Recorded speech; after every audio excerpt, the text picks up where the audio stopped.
to the marvelous land of Oz. I'm Martell, reading The Scarecrow of Oz by L. Frank Baum.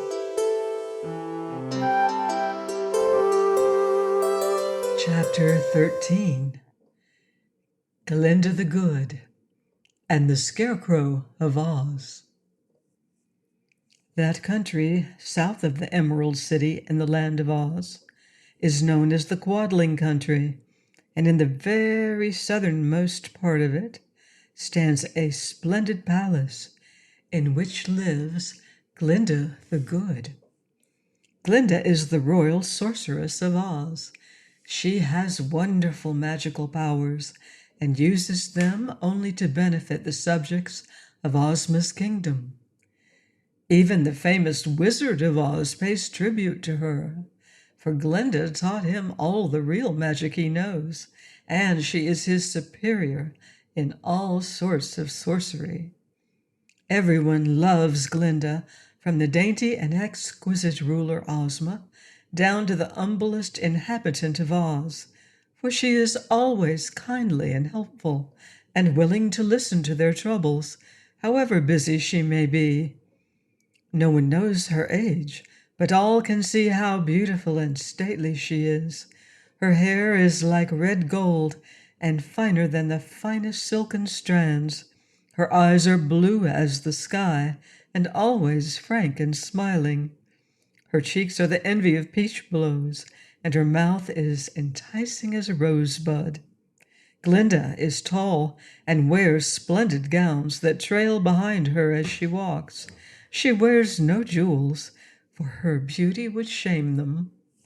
For attendants, Glinda has 100 of the loveliest girls in Oz.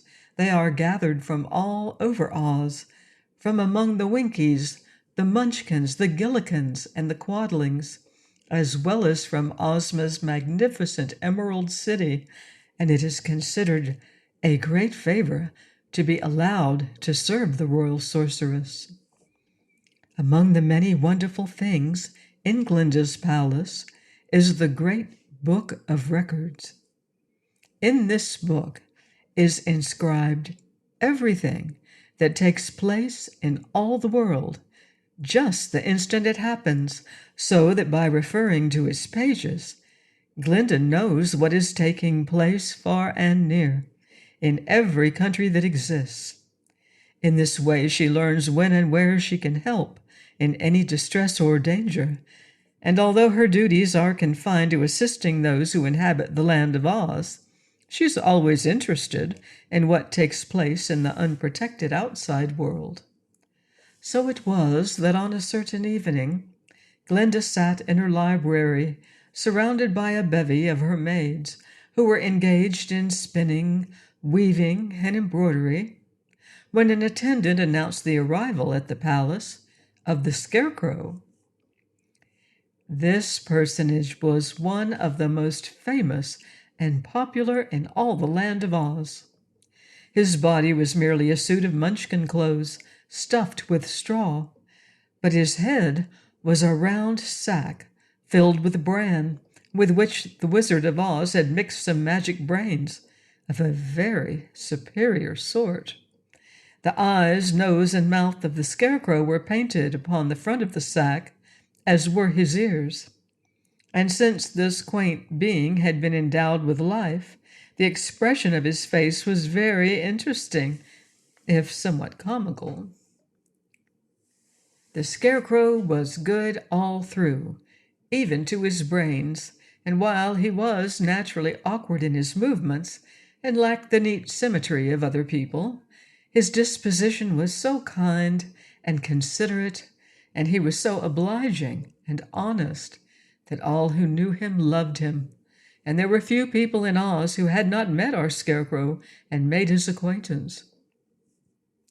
He lived part of the time in Ozma's palace at the Emerald City, and part of the time in his own corncob castle in the Winkie country, and part of the time he traveled all over Oz, visiting with the people and playing with the children whom he dearly loved. It was on one of his wandering journeys that the Scarecrow had arrived at Glinda's palace, and the sorceress at once made him welcome. As he sat beside her, talking of his adventures, he asked, "What's new in the way of news?" Glinda opened her great book of records and read some of the last pages. "Here is an item, quite curious and interesting," she announced, an accent of surprise in her voice.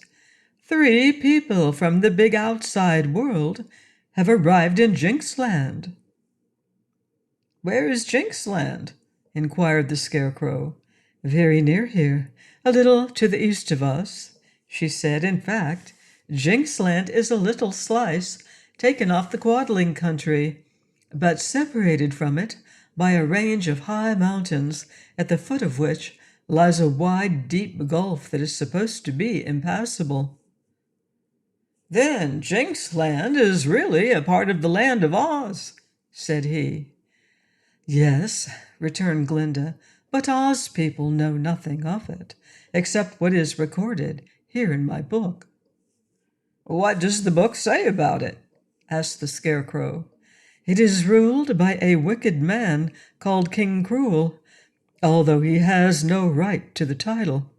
Most of the people are good, but they are very timid and live in constant fear of their fierce ruler. There are also several wicked witches who keep the inhabitants of Jinxland in a state of terror."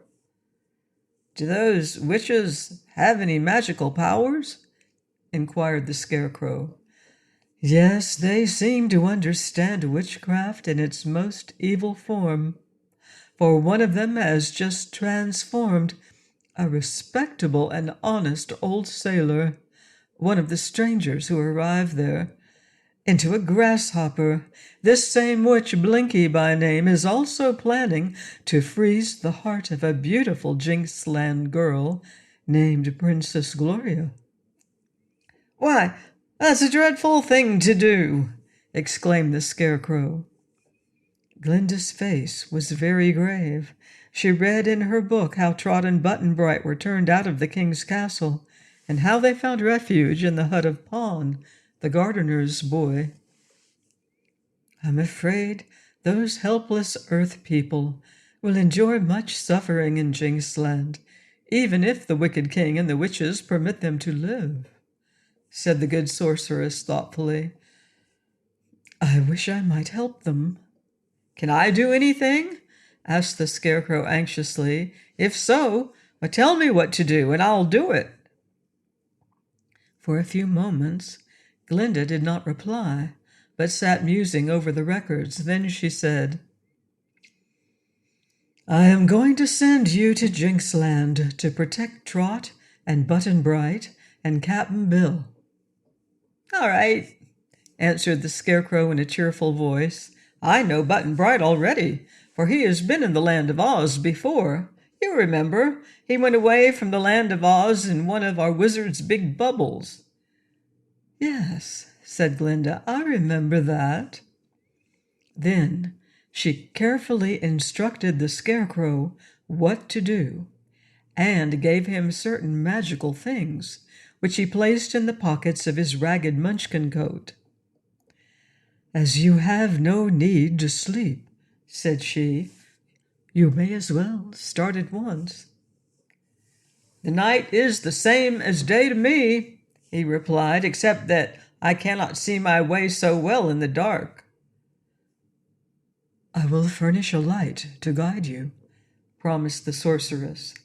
So the Scarecrow bade her goodbye, and at once started on his journey, and by morning he had reached the mountains that separated the Quadling country from Jinxland. The sides of these mountains were too steep to climb, but the Scarecrow took a small rope from his pocket and tossed one end upward into the air. The rope unwound itself for hundreds of feet until it caught upon a peak of rock at the very top of a mountain, for it was a magic rope furnished him by Glinda. The Scarecrow climbed the rope and after pulling it up, let it down on the other side of the mountain range. When he descended the rope on this side, he found himself in Jinxland, but at his feet yawned the great gulf, which must be crossed before he could proceed any farther. The Scarecrow knelt down and examined the ground carefully, and in a moment he discovered a fuzzy brown spider that had rolled itself into a ball. So he took 2 tiny pills from his pocket and laid them beside the spider, which unrolled itself and quickly ate up the pills.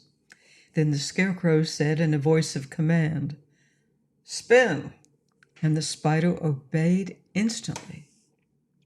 In a few moments, the little creature had spun 2 slender but strong strands that reached way across the gulf, one being 5 or 6 feet above the other. When these were completed, the Scarecrow started across the tiny bridge, walking upon one strand as a person walks upon a rope, and holding to the upper strand with his hands to prevent him from losing his balance and toppling over into the gulf. The tiny threads held him safely, thanks to the strength given them by the magic pills. Presently he was safe across and standing on the plains of Jinxland. Far away he could see the towers of the king's castle, and toward this he at once began to walk. Well, the Scarecrow's here at last. Please join me next time for another exciting chapter of The Scarecrow of Oz by L. Frank Baum. Goodbye for now. See you in Oz.